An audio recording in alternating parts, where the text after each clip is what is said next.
नमस्कार, आप देख रहे हैं एनडीटीवी और आज हम अपनी इस खास पेशकश में बात करेंगे छत्तीसगढ़ के बजट की। पूरी जनता को छत्तीसगढ़ के बजट का इंतजार था और आज आखिरकार बजट पेश हो गया। तो अगर आप बजट पेशी के दौरान घर से बाहर थे, अपने ऑफिस में थे, दफ्तर में थे, काम से कहीं बाहर गए हुए थे, कहीं अन्य व्यस्त थे और आप घर पर पहुंच चुके हैं, तो बेफिक्र होकर टीवी ऑन आपका होगा, चाय की चुस्कियां लीजिए और बजट की एक एक बात और उसकी गहराई हम आपको अपनी इस खास पेशकश में समझाने जा रहे हैं। तो छत्तीसगढ़ के अगर बजट की मैं आज खासियत की बात करूं तो छत्तीसगढ़ के इस बजट में केंद्र में जो थीम रखा गया है, जिस पर फोकस किया गया है, वो है संकल्प।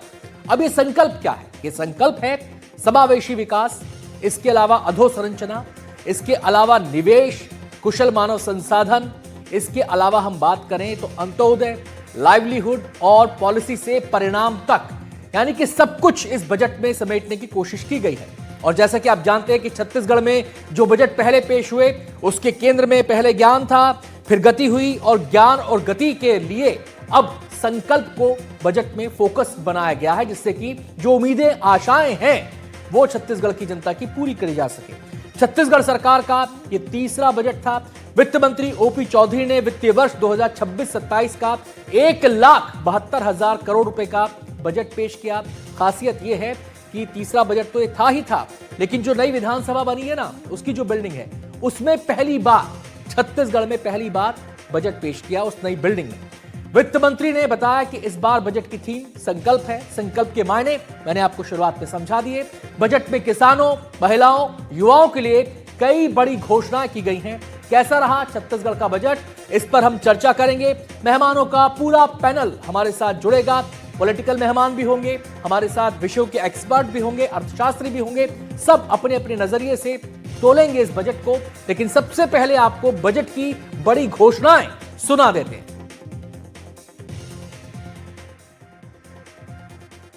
पर्यटन को बढ़ावा देने के लिए हमने पर्यटन को उद्योग का दर्जा दिया है। बस्तर एवं सरगुजा क्षेत्र में होटल इत्यादि क्षेत्र में निवेश करने पर औद्योगिक नीति अंतर्गत अतिरिक्त लाभ मिलेंगे। हमारी नीति का लाभ स्थानीय लोगों को भी मिले, इसके लिए पात्रता हेतु निवेश के मापदंड भी उनके लिए कम रखे गए हैं। सरगुजा अंचल के लिए छत्तीसगढ़ का शिमला कहे जाने वाले मैनपाट हेतु 5 करोड़ तथा जसपुर के कोतेबिरा में धार्मिक पर्यटन हेतु भी बजटीय प्रावधान किया गया है। एससीआर में मेट्रो रेल परियोजना की बात की थी, जिसके संबंध में आज मैं अवगत कराना चाहूंगा कि हमने सर्वे के लिए एजेंसी का निर्धारण कर लिया है तथा मेट्रो रेल परियोजना के काम को आगे बढ़ाने के लिए इस बजट में बजटीय प्रावधान किया गया है। युवाओं के लिए पिछले 2 वर्षों में हमारे द्वारा 33 नालंदा लाइब्रेरी स्वीकृत किए गए हैं। इस वर्ष तखतपुर, पंडरिया, भाटापारा सहित 5 नालंदा लाइब्रेरी हेतु 22 करोड़ का अतिरिक्त प्रावधान किया गया है। रायपुर प्रदेश का सबसे बड़ा परीक्षा केंद्र है, जहां लगातार प्रतियोगी परीक्षाएं होती रहती हैं, जिसमें प्रदेश के अतिरिक्त मध्य प्रदेश, उड़ीसा एवं महाराष्ट्र से भी अभ्यर्थी यहां आते हैं। इसे ध्यान में रखते हुए और रायपुर को एक बड़े परीक्षा केंद्र के रूप में और विकसित करने के लिए एक मेगा परीक्षा केंद्र स्थापना हेतु 25 करोड़ रुपए का प्रावधान इस बजट में किया गया है। इससे राज्य को प्रतियोगी परीक्षाएं करवाने में सहूलियत होगी, छात्रों को भी इसका लाभ प्राप्त होगा और रायपुर एक बड़े परीक्षा केंद्र के रूप में आसपास के राज्यों के बीच में डेवलप होगा।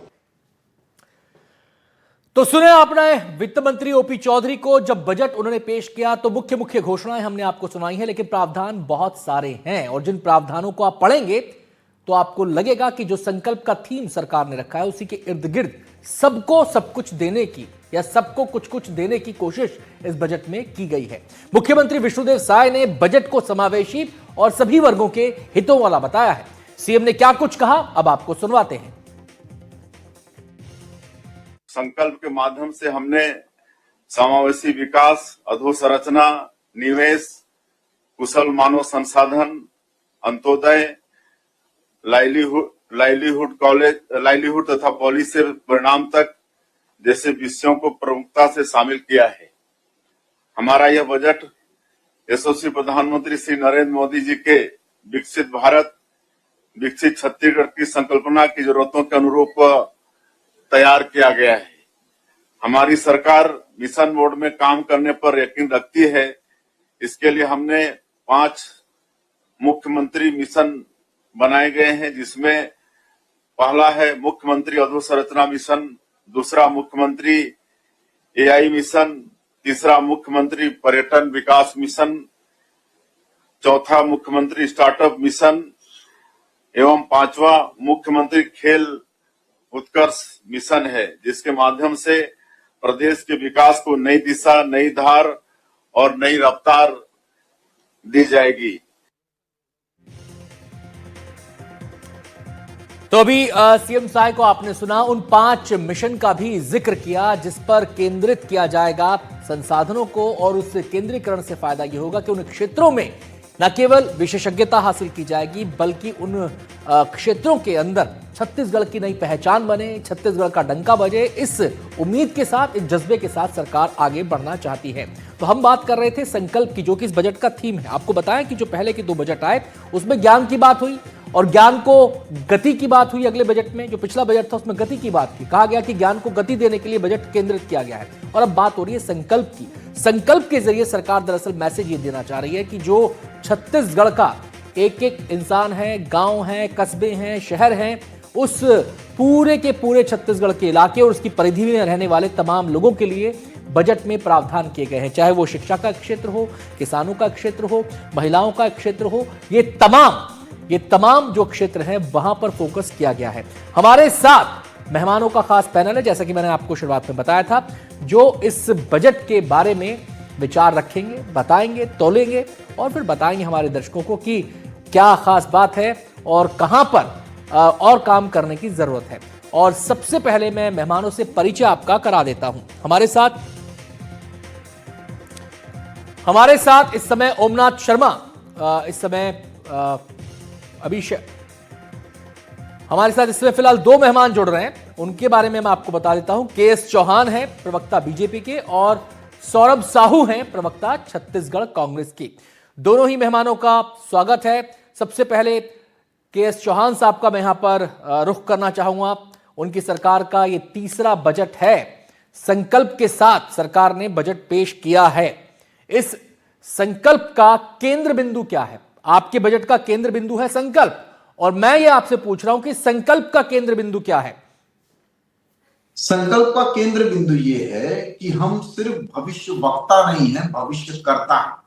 जो 2047 का हमने जो लक्ष्य रखा हुआ है विकसित भारत का, विकसित छत्तीसगढ़ का, उसमें ये एक और कदम है। वो हम संकल्प के जरिए ले रहे हैं। जो हमने काम किया है और जो हमने आगे काम करना है, उसके लिए जो हम संकल्पित हैं, जिस मिशन को लेके हम इस रण में उतरे हैं, उस रण को हम लोग पूरे करना चाहते हैं।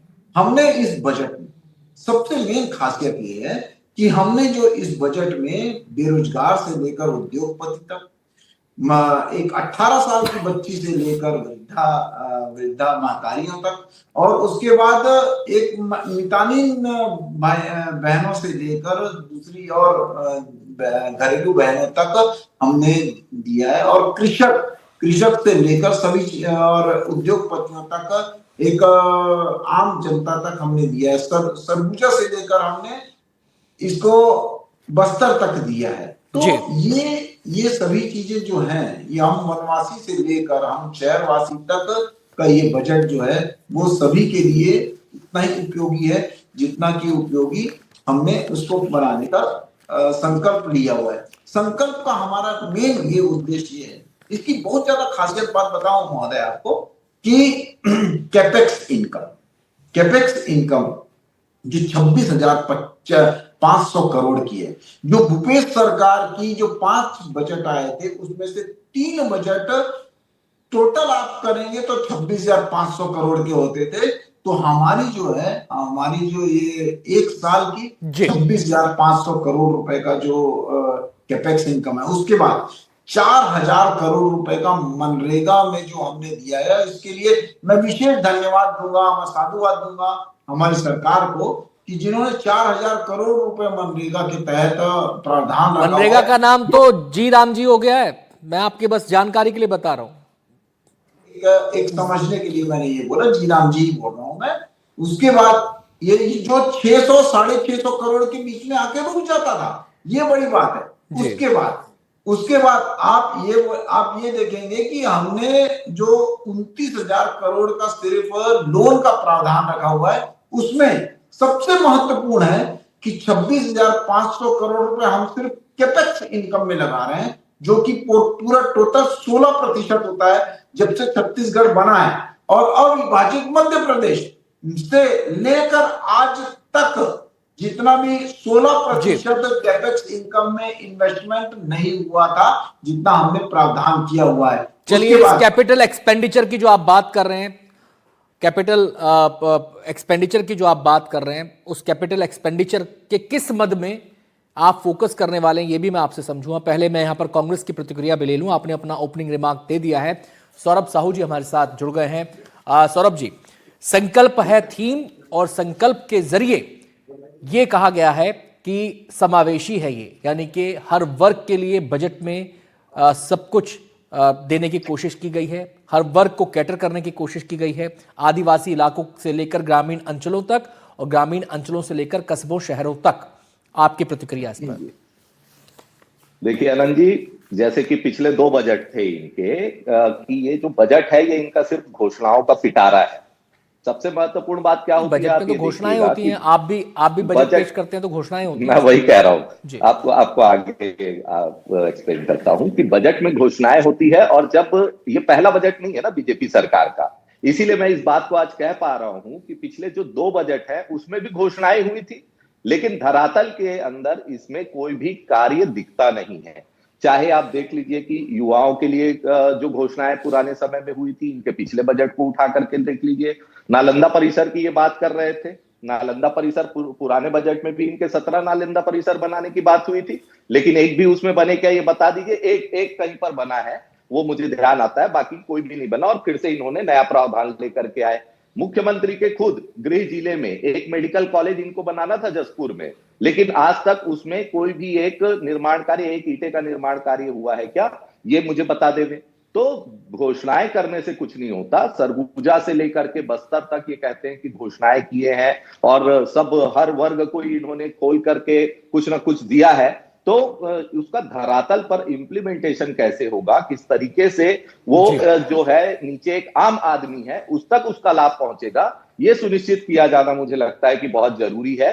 क्योंकि आज अगर आप जमीनी स्तर पर जाकर के देखिए, किसी भी युवा को छत्तीसगढ़ के अंदर किसी भी युवा को उठा करके पूछ लीजिए आज उसको किस तरीके से किस योजना का लाभ मिल रहा है। लगातार वो अपने जो मांग है उसको लेकर के सड़कों पर है। यहाँ के जो कर्मचारी संगठन है लगातार वो सड़कों पर आंदोलित है। किसान को देख लीजिए, पिछले 3-4 महीने में जो किसान अपने हालत को लेकर के, चाहे वो खाद बीज के संकट से शुरुआत कर लीजिए और अपने धान को बेच करके उसका जो मूल्य प्राप्त करने तक की पूरी प्रक्रिया है, उसमें छत्तीसगढ़ के अंदर कितने किसानों ने आत्महत्या की, ये तो मैं भाजपा प्रवक्ता से पूछना चाहता हूं। तो अगर उनको लाभ मिल रहा होता, पिछले जो 2 बजट हैं उनके उसमें जो घोषणाएं हुई थी और उसमें जो 10,000 20,000 करोड़। सौरभ जी, आपने देखिए पिछले 2 बजट का पोस्टमार्टम कर दिया, आपने अपनी बात कही, आप जो है कंपैरिजन करना चाह रहे होंगे। आज के बजट की भी बात कर लेते हैं। आज के बजट पर थोड़ा सा टिप्पणी कर दीजिए, टिक्का टिप्पणी कुछ। उसी पे आ रहा हूं। अब ये पिछले बजट की बात हुई, जो इन्होंने पिछले बजट में किया उसी को कॉपी पेस्ट किया ना आनंद जी। यहां पर भी इन्होंने लगातार आकर के कॉपी पेस्ट ही किया है। किसानों के लिए किसान सम्मान के नाम पे 10,000 करोड़ की घोषणा कर, पिछले बजट में भी था, लेकिन उसका लाभ मिला क्या? मैं वही कह रहा हूं कि हर वर्ग को इन्होंने घोषणा। मैं आपकी बात समझ गया। एक छोटी सी प्रतिक्रिया फटाफट हम चौहान साहब से ले लेते हैं यहां पर। सर, इन्होंने तो बजट को कह दिया केवल पिटारा है और कुछ नहीं है, जमीन पर कुछ नहीं होता, पिछले बजट में कुछ नहीं हुआ, इस बजट में कुछ नहीं होगा। फटाफट अपना जवाब दे दीजिए, फिर मैं बाकी मेहमानों के पास जाऊं।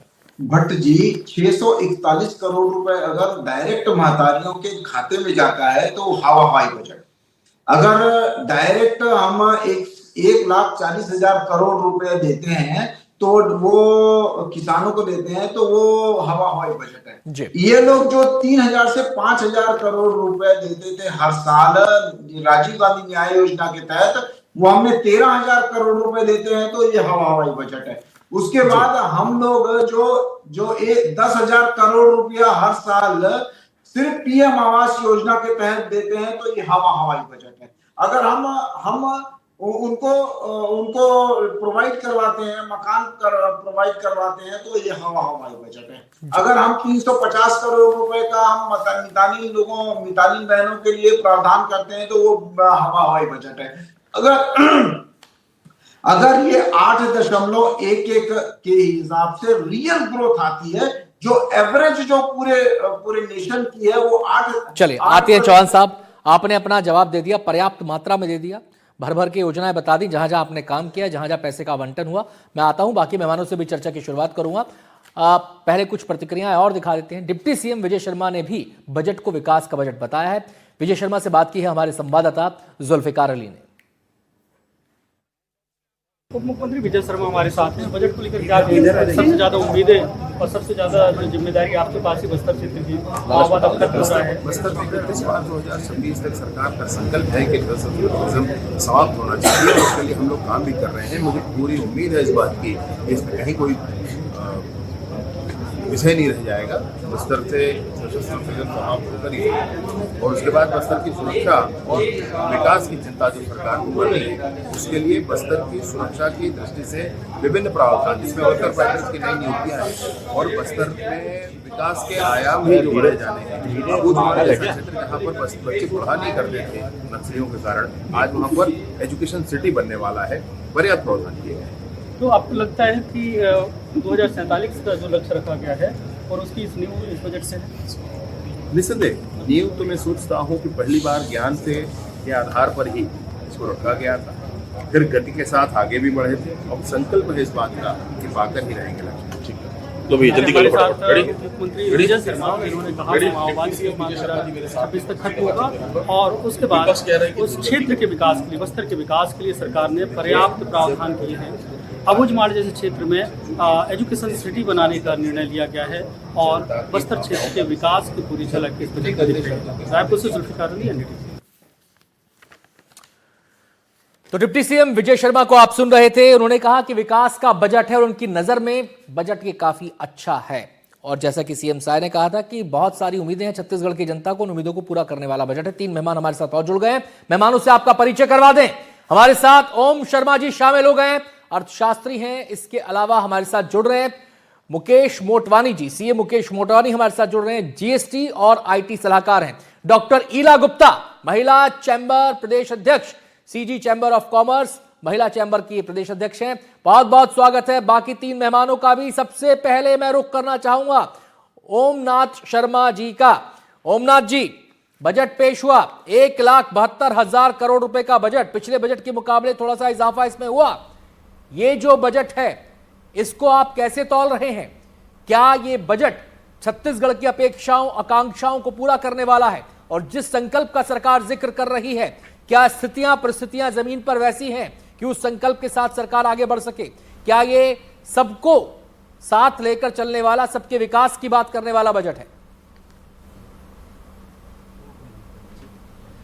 जी देखिए, जैसे छत्तीसगढ़ की 76% पॉपुलेशन जो है वो रूरल एरिया में रहती है और एक 30% आदिवासी वर्ग है।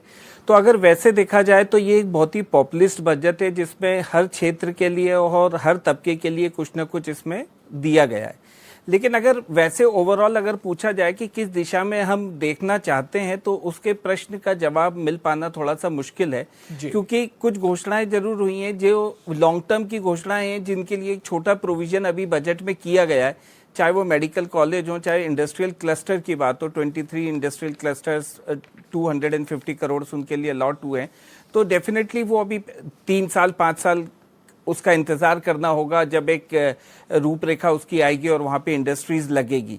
तो देखा जाए तो पॉपुलिस्ट तौर पे और सोशल इकोनॉमिक तौर पे ये बजट अच्छा है, लेकिन अगर देखा जाए कि 3 साल 5 साल के लिए क्या हम देख पाएंगे तो आज की तारीख में कुछ भी कह पाना मुश्किल है। उसके लिए 3 साल और 5 साल इंतजार करना होगा। चलिए, मैं अब सीधे रुक करना चाहूंगा अगले मेहमान का। हमारे साथ सीए मुकेश मोटवानी हैं, जीएसटी और आईटी सलाहकार भी हैं। मोटवानी साहब, आपकी नजर में बजट कैसा है? क्या जिस संकल्प के साथ सरकार आगे बढ़ रही है, एक टाइम फ्रेम में उस संकल्प को पूरा होते हुए हम देख सकते हैं? जैसा कि कांग्रेस ने यहां पर आरोप लगाया कि घोषणाएं तो पिछले बजट में भी बहुत हुई थी, लेकिन फर्क पड़ता है कि जमीन पर एग्जीक्यूशन कैसा है। सर आपकी ना आवाज ब्रेक हो रही, क्लियर नहीं आ रही है। अब आप मुझे सुन पा रहे हैं मोटवानी साहब? मैंने थोड़ा लाउड किया अपने आप को, सुन रहे हैं आप?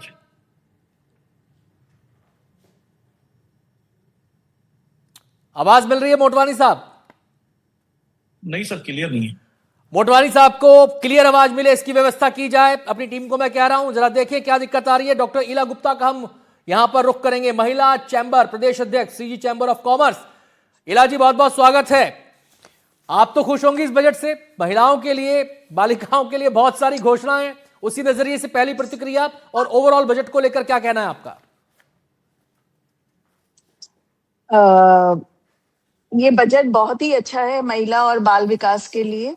सबसे पहले अगर मैं आपको बोलूंगी कि महिलाओं के लिए जो मेहतारी वंदन योजना में सरकार ने और 17 लाख महिलाओं को प्रावधान दिया है, जिसमें कि उनको 1,000 रुपए मिलते थे और उसका प्रावधान अब ज्यादा कर दिया गया है, तो ये एक बहुत ही अच्छा है। दूसरी चीज है दुर्गावती योजना, जिसमें लड़की अगर होती है, क्योंकि आज भी हमारे समाज में लड़कियों का को बोझ समझा जाता है, तो वहां पर अगर लड़की 18 वर्ष की होती है तो रानी दुर्गावती योजना सरकार ने इस बार से चालू करी है, जिसमें उसको 1.5 लाख रुपए उसके माता पिता को मिलेंगे, जो उसकी पढ़ाई के लिए और आगे फ्यूचर के लिए लाभान्वित होंगे। इसको रानी दुर्गावती योजना शुरू हुई है।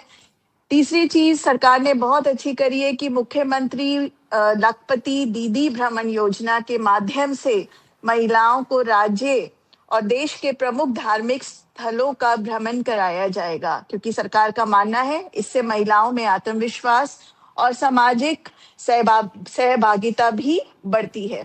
साथ ही साथ मेहतारी वंदन योजना को 8,200 करोड़ का प्रावधान मिला है, जिसमें 2026 और 27 के लिए इस योजना में अब तक केवल कह सकते हैं 14,000 करोड़ रुपए से अधिक की राशि महिलाओं को वितरित की जा चुकी है।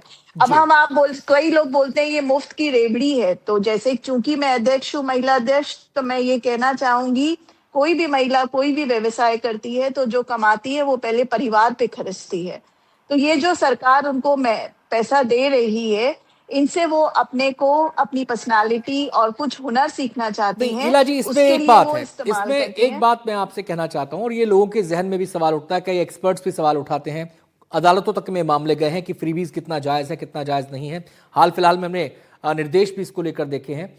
अब मेरा सवाल आपसे है कि जो योजना महिलाओं को स्वावलंबन के लिए जो सरकार पैसा दे रही है वो तो समझ में आती है कि वो पैसा इन्वेस्ट होगा, वो बेहतरी में काम आएगा, अर्थव्यवस्था में सहयोग करेगा।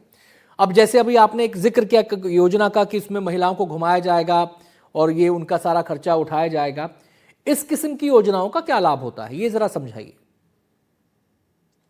देखिए हम लोग एक बहुत छोटे से प्रदेश में हैं जी, है ना। अगर हम ज्योग्राफिकली देखते हैं तो ये बाकी राज्यों से थोड़ा सा पिछड़ा हुआ राज्य है छत्तीसगढ़, थोड़ा सा।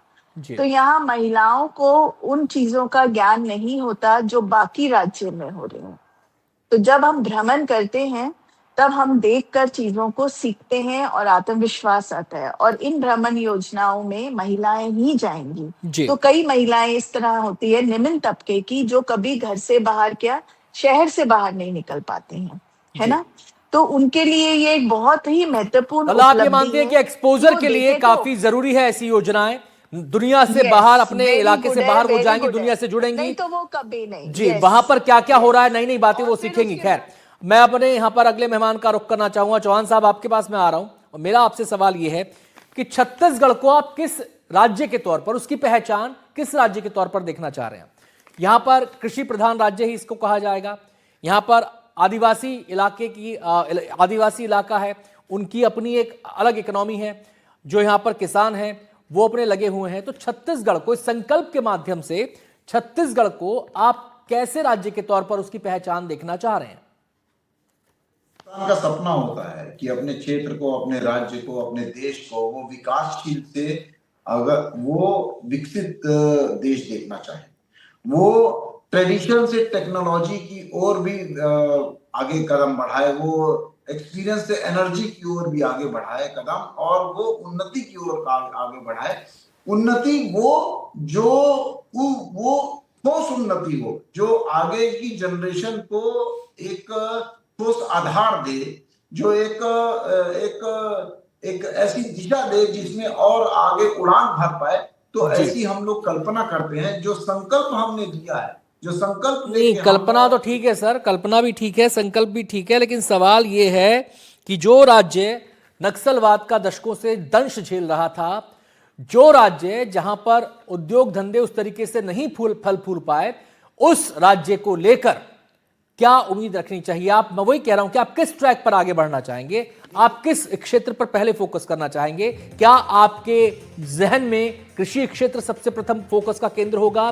क्या आपके जहन में आदिवासी अंचलों में जो विकास कार्य हैं वो सबसे पहला फोकस होगा? छत्तीसगढ़ के बारे में कहा जाता है कि खनिज यहां पर बहुत हैं, क्या उनका दोहन आपका सबसे बड़ा फोकस होगा? मैं फोकस को समझना चाह रहा हूं। दोहन और जो एक एक्सप्लॉयटेशन और जो एक इन्वेस्टमेंट होता है, वो एक अलग चीजें होती हैं। हम लोग इन्वेस्टमेंट करना चाहते हैं, सिर्फ उसको उपभोग नहीं करना चाहते हैं, उसको उपयोग करना चाहते हैं। जो भी नेचुरल रिसोर्सेस हैं या ह्यूमन रिसोर्सेस हैं, जो संकल्प में हमारा दिया भी गया है कि एक मत वो भी है कि ह्यूमन रिसोर्सेस को बहुत अच्छे से यूटिलाइज करना बहुत ज्यादा जरूरी है। वो इंडस्ट्रियलाइजेशन से सिविलाइजेशन आएगा, इंडस्ट्रियलाइजेशन से रेवोल्यूशन आएगा। इंडस्ट्रियलाइजेशन भी चाहते हैं और हम अपने कृषि को थोड़ा सा और आगे बढ़ाते हुए, उसमें और एड ऑन करते हुए, हमने इस बार भी प्रोजेक्ट का हमने प्रावधान रखा हुआ है 100 करोड़ का कि हम पोल्ट्री फार्म्स को आगे बढ़ाएं, हम कृषि के उत्पादन को और प्रोसेसिंग प्लांट को भी हम लोग आगे बढ़ाएं, तो उससे भी आगे बढ़ाएं। तो हम लोग ट्रेडिशन से टेक्नोलॉजी की ओर जाएं, हम लोग इंडस्ट्रीज की ओर जाएं, हम लोग यूटिलाइजेशन करें, ना कि सिर्फ उपयोग करें, चलिए, ना कि सिर्फ उपभोग करें, उपयोग करें उस चीज का। जी, एक योजना है, जो एक योजना वो होती है जो पेपर्स पर बनती है, और एक योजना वो कि उसके लिए क्या धरातल पर स्थितियां वैसी माकूल हैं, ये भी हम अपने एक्सपर्ट से समझेंगे, वो ज्यादा बेहतर इसको बता पाएंगे। मैं फिलहाल एक प्रतिक्रिया यहां पर दिखाना चाहता हूं। वित्त मंत्री ओपी चौधरी ने विधानसभा में बजट पेश किया। बजट के बाद वित्त मंत्री ओपी चौधरी की पत्नी अदिति से हमने बातचीत की, जुल्फिकार अली ने बातचीत की। उन्होंने क्या कहा, पहले ये सुनते हैं, उसके बाद आगे बढ़ेंगे।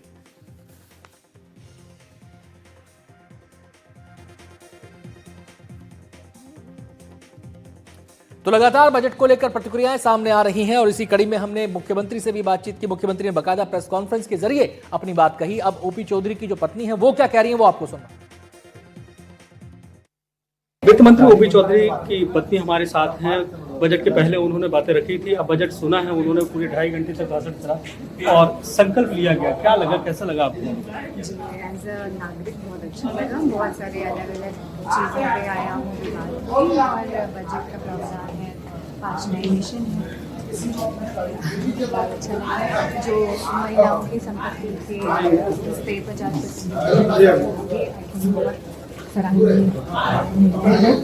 महिलाओं को मतलब जो बोल रहे हैं 5%, इसके अलावा और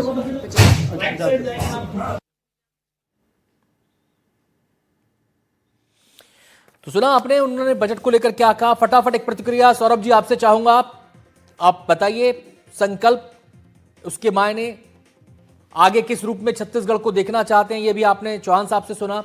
आपकी इस पर प्रतिक्रिया, क्या स्थितियां, हालात जमीन पर वैसे हैं, उस दिशा में तेजी से आगे बढ़ने की स्थितियां हैं? देखिए आनंद जी, सबसे महत्वपूर्ण बात जो मैंने अपने पूर्व वक्तव्य में भी कहा कि इम्प्लीमेंटेशन आज की तारीख में सबसे बड़ी समस्या है, विशेष रूप से बीजेपी की इस सरकार में, जहां पर आप देखेंगे कि लगातार प्रशासनिक जो अक्षमता है वो लगातार बाहर आ रही है। किस तरीके से जो ब्यूरोक्रेट्स हैं और जो बड़े अधिकारी हैं वो अपने ही मंत्री और नेताओं की नहीं सुन रहे हैं। आप महासमुंद का प्रेस कॉन्फ्रेंस याद कर लीजिए, जो एसपी है वो गृह मंत्री जी की ही बात, ये जो बातें होती है ना सौरभ जी, ये बातें एक पॉलिटिकल स्टेटमेंट ज्यादा लगती हैं। ये ऐसे लगता है कि विपक्षी दल ने बस एक बात कह दी। मैं आपसे बजट पर बात करना चाह रहा हूं और मैं आपसे जानना चाह रहा हूं कि मंत्री जो चौहान साहब हैं उन्होंने बताया कि सरकार इस रूप में चीजों को प्रस्तुत करना चाह रही है, इस रूप में आगे बढ़ना चाह रही है। मैं आपसे ये जानना चाहता हूं कि धरातल पर आप भी जाते हैं, जमीन पर विपक्षी पार्टी हैं आप भी स्थिति परिस्थितियों को देखते हैं, उसके हिसाब से चीजों को बताइए। एक वेग पॉलिटिकल स्टेटमेंट नहीं कि आपने किसी जगह पे कुछ हो गया तो। मैंने कहीं पर आप सुनना ही नहीं चाह रहे। नहीं, मैं आपको यही बता रहा हूँ कि बिल्कुल किस तरीके कहिए से प्रशासनिक अक्षमता की वजह से जो ये योजनाएं बना रहे हैं, या ये जो बजट में जो भी प्रावधान किया है इन्होंने, अभी ये वाले बजट में तो जो प्रावधान किया वो आगे आने वाले समय में देखने मिलेगा आनंद जी, लेकिन पिछले समय भी जो प्रावधान किए गए उसका भी लाभ तो आज तक नहीं पहुंचा। जो जमीनी स्तर पर जिस तरीके से लाभ, चाहे वो शिक्षा के क्षेत्र में हो, चाहे वो युवाओं के को जो लाभ मिलना चाहिए था, चाहे वो स्कॉलरशिप, आज तक स्कॉलरशिप युवाओं को पिछले 2 साल से भाजपा की सरकार में नहीं मिला। जो परिवहन के लिए उनको सुविधाएं दी जानी चाहिए थी, उसका इम्प्लीमेंटेशन कहीं पर भी नहीं हुआ। इनकी ही जो गारंटी थी कि 500 रुपए में जो सिलेंडर मिलना चाहिए, क्या वो सिलेंडर 500 रुपए में आज मिल पा रहा है क्या? जिस तरीके से महतारी वंदन में भी पूरे प्रदेश की महिलाओं को शामिल किए जाने की बात थी, आज उनको इफ बट लगा करके, काट छाट करके लगभग 65 से 70 लाख महिलाओं को दिया जा रहा है। तो जमीनी स्तर पे जो बातें ऊपर कही जा रही हैं, जमीनी स्तर पे वो कहीं पर भी वो पहुंच नहीं पा रही है। यही मेरा कहने का मुख्य उद्देश्य है। और इसका जो एक कारण जो मुझे समझ में आता है वो प्रशासनिक अक्षमता ही है, क्योंकि अधिकारी नहीं सुन रहे हैं ऊपर के अपने नेताओं और मंत्रियों की बात। आज अगर आप दूसरी बात देखेंगे तो एजुकेशन डिपार्टमेंट में ही आप जेम पोर्टल पे जो भ्रष्टाचार है उसको भी देख लीजिए। आज छत्तीसगढ़ की जो सरकार है वो कहीं ना कहीं 40% कमीशन की सरकार के नाम पे फेमस हो गई है। तो हमारा जो बजट है उसका देखिए सर, बजट पर चर्चा है। मैं आपसे गुजारिश कर रहा हूं सर, बजट पे चर्चा है, हम बजट पर फोकस रहें। मैंने कहा पॉलिटिकल आक्षेप यहां पर ना लगाए सर। रैली है, बतेरे मंच मिलेंगे आपको, बतेरे मंच मिलेंगे, लेकिन ये पॉलिटिकल आक्षेप की 40% की सरकार है, 50% की सरकार है, और सामने वाले आपसे कह दें आके कि साबित कर दीजिए, पुलिस में केस कर दीजिए। चलिए छोड़िए, मैं वही कह रहा हूं कि जब आप इस मामले पर हैं तो उचित मंच पर इसको उठाइए। ये वो मंच नहीं है, मैं आपसे ये कह रहा हूं, आप उचित मंच पर इसको उठाइए। मैं मुकेश मोटवानी जी का यहां पर रुख करूंगा। सीए मुकेश मोटवानी हमारे साथ जुड़ गए हैं। मुकेश जी, आपको मेरी आवाज आ रहा हूं? सौरभ सर, आपकी बात पूरी करवाएंगे, आपकी बात और भी सुनेंगे हम। मुकेश जी, आप सुन पा रहे हैं मुझे? जी सुन पा रहा हूं जी। अब मुकेश जी, आपकी पहली प्रतिक्रिया मिल पा रही है हमें तो बजट को लेकर। इस बीच काफी सारी बातें हुई हैं, और चौहान साहब जो कह रहे थे, जब मैंने उनसे पूछा कि छत्तीसगढ़ को आने वाले सालों में आप किस रूप में देखना चाह रहे हैं, वही सवाल मेरा आपसे है। छत्तीसगढ़ की जो स्थिति परिस्थिति है, और एक विशेष परिस्थिति इस राज्य के साथ दुर्भाग्य कह लीजिए रही कि इसने दशकों तक नक्सलवाद का दंश झेला है। अब उससे मुक्ति ये लगभग पा चुका है और आने वाले दिनों में पूरी तरह से मुक्त हो जाएगा। तो इस प्रदेश की स्थिति परिस्थिति को देखते हुए, इस प्रदेश की जरूरतों को देखते हुए, आपको क्या लगता है पहचान छत्तीसगढ़ की किस राज्य के तौर पर हो? एक कृषि प्रधान राज्य के तौर पर अर्थव्यवस्था का जो पहिया है उस तरीके से इसको आगे बढ़ाया जाए, एक औद्योगिक क्षेत्र के तौर पर अर्थव्यवस्था का जो पहिया उस तरीके से आगे बढ़ाया जाए, और जो बहुत सारे खनिज हैं हमारे यहाँ पर वो विकास पे कैसे सहायक हो सकते हैं, इसको लेकर जरा अपनी बात कहें। नमस्कार सभी को। सॉरी, थोड़ा डिस्टर्बेंस चल रहा था, तो आवाज क्लियर नहीं आ रही थी। सर, जैसे आप बताइए कि जो बजट होता है राज्य का, वो आय व्यय का केवल सिर्फ दस्तावेज नहीं होता, बल्कि किसी भी राज्य का आर्थिक दर्शन का प्रतिबिंब भी होता है। अब ये आप बात कर रहे हैं कि ये किस प्रकार का बजट है। अब ये बजट को अगर हम 2 पार्टों में कर सकते हैं, पहला एक दीर्घकालीन लाभ, दूसरा अल्पकालीन लाभ। अगर आप शॉर्ट टर्म प्रॉफिट को देखना चाहते हैं तो जैसे सामाजिक कल्याण योजनाएं होती है, जैसे महतारी वंदन योजना है, उसके लिए लगभग 82 करोड़ का बजट आवंटन किया गया है। इसके अलावा जैसे अगर महिलाएं द्वारा रजिस्ट्री की जाती है तो उसमें 50% का डिस्काउंट दिया गया। मतलब ये लगभग ये शॉर्ट टर्म प्रॉफिट जो होगा वो उसको हम देख सकते हैं। लेकिन इसी प्रकार से अगर हम दीर्घकालीन बजट के रूप में अगर देखना चाहते हैं तो सरकार के द्वारा जो है किसानों को ध्यान में रखा गया है, महिलाओं को ध्यान में रखा गया है, उद्योगों को ध्यान में रखा गया है, एजुकेशन, पर्यटन और मेडिकल वगैरह पर ध्यान रखा गया। तो हम अगर एक एक प्रकार से देखें, जैसे किसानों के लिए तो कृषि उन्नति योजना के लिए लगभग 10,000 करोड़ का आवंटन किया गया है। इसी के अलावा विद्युत पंप, जिसके द्वारा बिजली सब्सिडी प्रोवाइड की जाएगी, उसमें लगभग 5500 करोड़ का ध्यान रखा गया है। मतलब किसानों को तो ध्यान रखा ही गया है, इसके अलावा महिला को भी ध्यान में रखा गया है। तो मुझे लगता है कि एक सकारात्मक बजट है, लेकिन हमको ये भी ध्यान देना पड़ेगा कि जो फंड का एलोकेशन हो रहा है वो प्रॉपर वे में अगर एग्जीक्यूट होगा तो राज्य का जरूर विकास भी होगा, और जो जीएसडी भी रहेगी उसमें भी इंक्रीज होगा। 2047 का लक्ष्य प्राप्त करने में कभी देरी नहीं होगी। जी, क्या उद्योगों के लिए जिसके विकास की बात बजट में की गई है और उसके लिए प्रावधान भी किए गए हैं, और वो जो संकल्प है उसमें भी जो निवेश की बात है वो निवेश उद्योग के संदर्भ में ही मैं समझ रहा हूं, तो क्या उद्योगों के लिए माकूल माहौल है छत्तीसगढ़ में पूरी तरीके से? सर, अगर आप देखेंगे प्रैक्टिकल वे में कि जब हम सब्सिडी के लिए क्लेम करते थे तो लगभग 1 से 2 साल लग जाता, लेकिन अब वो बजट उद्योगों को बहुत आसानी से मिल रहा है, कम समय में मिल रहा है। और इस बार भी जो बजट का प्रावधान किया गया है वो पिछले बार की तुलना में 3 गुना ज्यादा किया है। लगभग 1750 करोड़ का आवंटन किया गया है उद्योगों के लिए। इसके अलावा लैंड बैंक का डेवलप किया जाएगा, जिसके लिए 200 करोड़ का प्रावधान किया गया बजट में। इसके अलावा नया रायपुर में एक इंडस्ट्रियल कॉम्प्लेक्स बनाया जाएगा, जिसमें लगभग 20 करोड़ का बजट आवंटन किया गया है। और एक चीज आपको मैं और बताना चाहूंगा, 33 नए औद्योगिक पार्क स्थापित होंगे, तो जिससे 250 करोड़ का उसके आवंटन किया गया। मतलब अगर आप देखेंगे कि ये दीर्घकालीन, जैसा मैं आपको स्टार्टिंग में बोला था कि दीर्घकालीन अगर हमें प्रॉफिट चाहिए तो हमें इन्वेस्टमेंट भी वैसे करना पड़ेगा, उसके परिणाम भी हमको आने वाले समय में मिलेंगे, अल्पकालीन समय में नहीं मिलेंगे। एक बड़ी बाधा जो मुकेश जी मुझे समझ में आती थी कि पहले शायद इन्वेस्टर्स यहां पर आने में परहेज करते थे, उद्योगपति यहां पर आने में परहेज करते थे, उसकी एक बड़ी बाधा नक्सलवाद थी। अब मुझे लगता है कि वो बाधा पूरी तरीके से खत्म हो चुकी है, लगभग खत्म हो चुकी है, और उसकी एक डेडलाइन भी है। ये जो नया फेज आया है छत्तीसगढ़ के यात्रा के अंदर, ये कितना एक्सेलरेट करेगा छत्तीसगढ़ की ग्रोथ स्टोरी को? तो जैसे अगर आप समीप में, हमारा जो राज्य है उड़ीसा, वहाँ पे नक्सलाइट एरिया नहीं है, इसलिए वहाँ पे डेवलप हो रहा है। ठीक है, अब जैसे बस्तर और सरगुजा है, जैसे 31 मार्च 2026 का ये रखा गया टारगेट कि वहाँ पे पूरे नक्सल को समाप्त कर दिया जाएगा, और उसकी और राज्य अग्रसर भी लगभग 450 नक्सली लोगों को सफाया किया गया है। तो और आप ये भी देखेंगे कि उनका रीजन ही है कि सरगुजा और बस्तर को ज्यादा फोकस किया गया है। वहाँ पे लगभग मेन पार्ट को डेवलप करने के लिए 5 करोड़ का प्रावधान किया गया। बस्तर में होटलों पे निवेश करने के लिए अतिरिक्त विशेष छूट दी जाएगी। तो मतलब आपको इससे समझ में आ रहा होगा कि बस्तर और सरगुजा पे विशेष रूप से ध्यान रखा गया है, क्योंकि 31 मार्च 2026 नक्सली को सफाया करना और व्यापार को बढ़ाना है। चलिए, मैं इला जी का यहां पर फटाफट रुक कर लेता हूं। इला जी, अब जो बात हो रही थी, जो सौरभ जी ने बात उठाई कि जो एक्सेलरेशन होना चाहिए ब्यूरोक्रेसी के लेवल पर, प्रशासनिक प्रक्रियाओं के लेवल पर, वो नजर नहीं आ रहा। उनकी नजर में कहना यह है कि वो नजर नहीं आ रहा। आप क्योंकि उद्योगी चैम्बर से जुड़ी हुई हैं, तो आप इन व्यवस्थाओं को ज्यादा बेहतर तरीके से बता सकती हैं। क्या करने की जरूरत है, कहां पर अगर चूक है तो कहां पर चूक हो रही है, और जो एक विजन सरकार लेकर चल रही है कि हम उद्योगों के क्षेत्र में भी छत्तीसगढ़ की एक पहचान बनाएं, यहां पर उसको हब बनाएं, तो उसके लिए क्या जरूरी है? आपका प्रश्न बहुत ही अच्छा है। इसमें इम्प्लीमेंटेशन की, जैसा कि हम लोग देख पाते हैं कि सरकार योजना तो बनाती है, बट उसकी इम्प्लीमेंटेशन पे उतना ध्यान नहीं दिया जाता। तो अगर योजना बहुत अच्छी बनती भी है, पर लोगों तक नहीं पहुंच पाती है। तो मैं आपके चैनल के माध्यम से ये कहना चाहूंगी, और छत्तीस महिला चेंबर की तरफ से भी, कि हमें, हमारी सरकार को अगर वो योजना बना रही है तो उसके इम्प्लीमेंटेशन पे और एग्जीक्यूशन प्लान पे ज्यादा ध्यान दे, तभी ये हो पाएगा। अदरवाइज इट इज डिफिकल्ट कि हम बातें करते हैं और काम नहीं हो पाता।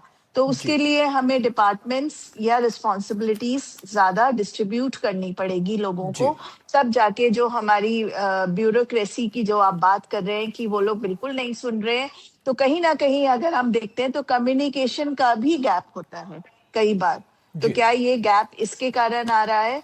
तो ये सब चीजें अगर हम बेसिक चीजें देखते हैं, तो मुझे लगता है कि जो सरकार अपनी योजनाएं बना रही है, अगर वो हमारे फायदे के लिए है, तो वो आगे लोगों तक भी पहुंचेगी, अगर हम ये छोटी थोड़ी बहुत चीजों पे ध्यान दें। चलिए, मैं ओमनाथ शर्मा जी का मैं यहाँ पे रुक करना चाहूंगा। ओमनाथ जी, ये जो छत्तीसगढ़ की इकॉनमी है, इसको अगर आप अलट पलट कर देखें, और ये जो बजट है, क्योंकि इस बजट के अंदर एक विजन पहले के बजट में भी बात हुई है, लेकिन इसमें संकल्प के अंदर बाकायदा ये बात कही गई है कि कुशल मानव संसाधन यानी कि स्किल डेवलपमेंट का जिक्र यहाँ पर किया गया है। इसमें अधोसंरचना इसका जिक्र किया गया है, इसमें अंत्योदय का जिक्र किया गया है, इसमें निवेश का जिक्र किया गया है। और जब आप विकास की गति को आगे बढ़ाना चाहते हैं तो केवल कृषि आधारित होकर आप वो काम नहीं कर सकते। आपको सर्विस सेक्टर में भी इन्वेस्टमेंट चाहिए, वहां पर भी आपको, आपके लिए अच्छा है कि कंपनियां आएँ, वहां पर बड़े बड़े उद्योग आएँ, उसमें निवेश किया जाए। इसके अलावा एक स्किल डेवलपमेंट की बात यहाँ पर कर तो रहे हैं, लेकिन क्या स्किल डेवलपमेंट के लिए यहां पर मौजूदा स्थितियों में वो इंफ्रास्ट्रक्चर है? क्या छत्तीसगढ़ के पास उतनी स्किल लेबर है? क्योंकि जमाना एआई से कनेक्टेड उद्योगों की बात कर रहा है, एआई कनेक्टिविटी की यहां पर बात हो रही है, एआई कन्वर्जन की यहां पर बात हो रही है। तो उसके लिए हम कितने तैयार हैं, छत्तीसगढ़ के लिए कितने तैयार हैं हम, और वहां पर और क्या होना चाहिए, और क्या ये बजट उन लक्ष्यों को परिभाषित करता है, उन लक्ष्यों को टारगेट करता है, उनको एड्रेस करता है? जी जब ज्ञान की बात हुई थी, गति की बात हुई और आज संकल्प की बात हो रही है, तो सबसे इंपॉर्टेंट इसमें देखने वाली बात यह कि हम जाना कहाँ चाहते हैं। हम छत्तीसगढ़ को, जो आपने अभी इससे पहले पैनलिस्ट से क्वेश्चन पूछा, अगर आपने मुझसे पूछा होता मैं बड़ा उत्सुकता से इंतजार कर रहा था कि छत्तीसगढ़ को हम ले जाना कहाँ चाहते हैं, छत्तीसगढ़ की पहचान क्या है। जी बिल्कुल, जैसे कि हम छत्तीसगढ़ को पहचान के तौर पे कहाँ पे हम क्या चाहते हैं कि हम छत्तीसगढ़ को कैसे पहचाना चाहे, कि वो एग्रीकल्चर के तौर पे, कि इंडस्ट्री के तौर पे, कि किसके तौर पे। आज अगर बात करेंगे कि बजट में वेलफेयरिज्म सबसे ऊपर है, किसी ने 1.5 लाख रुपए जो 18 साल की बच्चियों को दिए जाएंगे, उस पर कोई राजनीतिक व्यक्ति टीका टिप्पणी शायद ना कर पाए, लेकिन मैं ये कह सकता हूँ क्या ये आवश्यक है? फ्रीबीज हम ऑलरेडी दे रहे हैं। मध्य प्रदेश से शुरुआत हुई, पूरे देश में ये न्यूक्लियर बीमारी पहुंच चुकी है। क्या ये कितना आवश्यक है? आवश्यकता ये है कि हमारे किसान हैं या जो महिलाएं हैं, उनको हमको सक्षम बनाना है कि वो अपने पांव पे खड़े हो सकें। फिर आपने बात करी एजुकेशन से लेकर के और स्किल को लेकर के। आज जो इंडस्ट्रीज हमारी छत्तीसगढ़ में हैं, जो मिनरल्स हैं, हमने सुबह की डिबेट में भी बात करी थी कि जो हमारी स्ट्रेंथ है, मिनरल्स हमारे पास में, उसकी रॉयल्टी की इनकम हमारी इनकम होनी चाहिए कि जो हमारा मिनरल है उसमें हम कुछ वैल्यू एडिशन कर पाएं, तो हमारे पास में रोजगार भी हमारे छत्तीसगढ़ के व्यक्ति को भी मिले, तो रोजगार मिलेगा, जीएसटी भी वहाँ पे जनरेट होगा, हमारे पास में एक वैल्यू एडेड चीज़ें होंगी। जो आज की डेट में मिनरल के तौर पर सिर्फ हम रॉयल्टी लेते हैं और अपने मिनरल्स को एक्सपोर्ट करते हैं, तो उसको विस्तार करना पड़ेगा। अब उस इंडस्ट्री को अगर विस्तार करना है तो नेचुरली इंडस्ट्रियलिस्ट सबसे पहले क्या देखता है? वो देखता है कि वो इंफ्रास्ट्रक्चर उसके पास अवेलेबल है कि नहीं, वो स्किल उसके पास अवेलेबल है कि नहीं। तो स्किल पे और इंफ्रास्ट्रक्चर पे ज्यादा जोर देने की जरूरत थी, जो मुझे उतना दिखाई नहीं देता। और दूसरी बात, जब किसानों की बात हुई, 76% अगर किसान हैं छत्तीसगढ़ में, तो छत्तीसगढ़ का किसान सिर्फ क्रॉप्स को बेच करके, खेती को बेच करके सिर्फ उसकी आय में बहुत ज्यादा वृद्धि नहीं हो सकती। उसके लिए अधोसंरचना, इंफ्रास्ट्रक्चर आपको बनाना पड़ेगा, जहां पे वो अपनी क्रॉप्स को रख सकता है, फसल को रख सकता है, उसमें कुछ वैल्यू एडिशन कर सकता है। छोटे से एग्जांपल से जी के तौर पे अगर देखा। ओमनाथ जी अपनी बात पूरी कर लीजिए, फिर एक छोटे से बिंदु पर मैं आपका ध्यान आकर्षण करना चाहूंगा, फिर आप अपनी बात आगे बढ़ाइएगा। जी, अपनी बात पूरी कर लीजिए आप। किसान को अगर हमें आगे बढ़ाना है तो सिर्फ एग्रीकल्चर एक चीज नहीं हो सकती, एग्री बिजनेस बनाना होगा। तो लास्ट ईयर के बजट में अगर आप देखेंगे तो वहां पे कोऑपरेटिव सेक्टर्स के बारे में कहा गया था, सेल्फ हेल्प ग्रुप के बारे में कहा गया था। वैसी व्यवस्थाएं हमें एग्रीकल्चर सेक्टर के लिए और रूरल सेक्टर के लिए बनानी होगी, और हमारे यूथ के लिए हमें स्किल डेवलपमेंट करना होगा, इंफ्रास्ट्रक्चर बना करके इंडस्ट्रियलिस्ट को हमें अट्रैक्ट करना होगा। ये सारी चीजें अगर साथ में चलेंगी तब जाकर के छत्तीसगढ़ का विकास होगा। लेकिन उसमें सबसे मूलभूत प्रश्न तब भी ये रहेगा कि हम छत्तीसगढ़ को देखना कैसे जाते हैं, चाहे वो गति हो, ज्ञान हो या संकल्प हो। जब तक हमें पता नहीं होगा कि हमें कहाँ पे पहुंचना है, तो हम कहीं भी पहुंच पाएंगे, उस पर बहुत बड़ा एक डाउट है। जी बिल्कुल, और यही सवाल मैंने किया ही इसलिए था कि हर क्षेत्र की, हर राज्य की अपनी एक खासियत होती है, और वो राज्य, जैसे एक क्रिकेट टीम को ले लीजिए, कोई बैट्समैन है तो वो बैट्समैन है, आप उससे बॉलिंग नहीं करवा सकते, वो बल्लेबाजी में ही अच्छा करेगा। कोई बॉलर है तो वो बॉलर है, आप उससे आप ये सोचे कि वो ओपन कर ले तो आप उससे ओपनिंग नहीं करवा सकते, वो अच्छी बॉलिंग ही करेगा। तो उसका उपयोग कैसे करना है और उसकी जो ताकत है वहां पर कैसे खेलना है, यह समझना बहुत जरूरी होता है। जब बात आती है किसी भी राज्य, किसी भी देश की इकोनॉमी की, उसकी संभावनाओं पर विस्तार से चर्चा करना जरूरी हो जाता है। मैं आपसे एक चीज यहां पर यह पूछना चाहता हूं सर, शर्मा जी, मैं आपसे यहां पर चीज एक ये पूछना चाह रहा हूं कि एक छोटा सा एग्जाम्पल मैं यहां पर देता हूं कि धान खरीदी की पिछले दिनों चर्चा हुई काफी। अब आप सोचिए कि इंफ्रास्ट्रक्चर हमारा धान खरीदी के लिए, लोगों का धान खरीद लिया गया और वो खरीदने के लिए उसको उठाने वाला कोई नहीं है, वो इतना धान खरीदा गया कि उठाने वाला कोई नहीं है। ये जो पहलू है, हमारी सरकार तो सब्सिडी दे रही है, अच्छा पैसा दे रही है उसके लिए, लेकिन अगर बीच में ये जो उठाने वाला कोई नहीं है तो ये तो उस चेन को तोड़ रहा है। ये जिस हब की आप बात कर रहे हैं, जिस आप चेन की आप बात कर रहे थे, ये तो उस चेन में एक लूप होल है। शर्मा जी, एग्जैक्टली यही मैं बोलना चाह रहा था कि जब हम कहीं पे पहुंचना चाहते हैं, अगर हमें वो नहीं पता होता तो ऐसी अव्यवस्थाएं होती हैं जी। कि अगर हमने दान खरीदा लेकिन दान खरीद करके हमें कहाँ पे रखना है ये हमको पता ही नहीं है।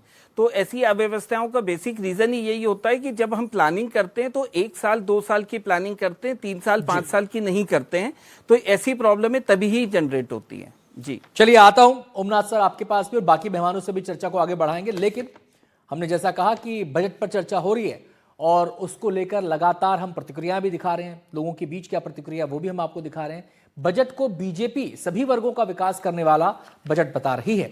बस्तर और सरगुजा को खास तवज्जो भी दी गई है। आपको बता दें कि बस्तर सरगुजा ये वो इलाके हैं जिन्होंने लंबे समय तक नक्सलवाद का दंश झेला है और इनको तवज्जो देना जरूरी भी है, मुख्य धारा में शामिल करना जरूरी भी है।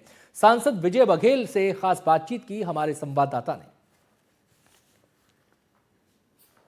उप मुख्यमंत्री विजय शर्मा हमारे साथ हैं। बजट को लेकर क्या सबसे ज्यादा उम्मीदें और सबसे ज्यादा जिम्मेदारी आपके पास ही बस्तर क्षेत्र की माओवाद अब तक हो रहा है। बस्तर में 2026 तक सरकार का संकल्प है कि टूरिज्म समाप्त होना चाहिए और उसके लिए हम लोग काम भी कर रहे हैं। मुझे पूरी उम्मीद है इस बात की कि इसमें कहीं कोई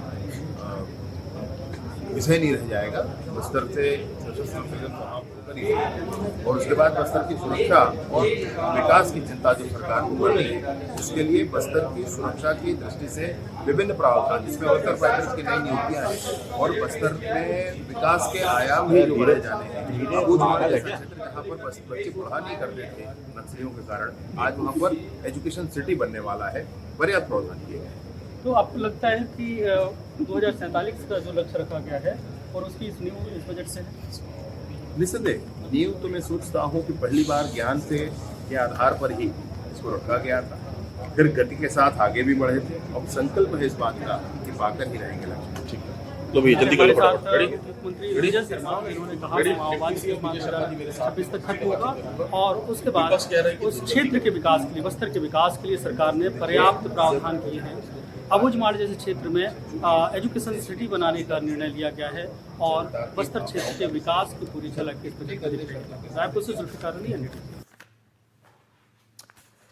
तो सुना आपने, थोड़ा सा यहां पर माफी चाहेंगे आपसे क्योंकि जो बातचीत की हमारे संवाददाता जुल्फिकार ने, वो बातचीत की डिप्टी सीएम विजय शर्मा से, और खासतौर पर जो उन्होंने बात कही कि जो 2 इलाके हैं नक्सल प्रभावित, अबूझमाड़ का इलाका, बस्तर का इलाका जो है, सरगुजा का जो इलाका है, तमाम इलाके वो हैं जो नक्सलवाद से प्रभावित रहे हैं और इन पर खास तवज्जो दी जा रही है। शिक्षा के केंद्र के रूप में उन्हें विकसित करने की कोशिश की जाएगी, बजट में संकल्प को बताया गया है।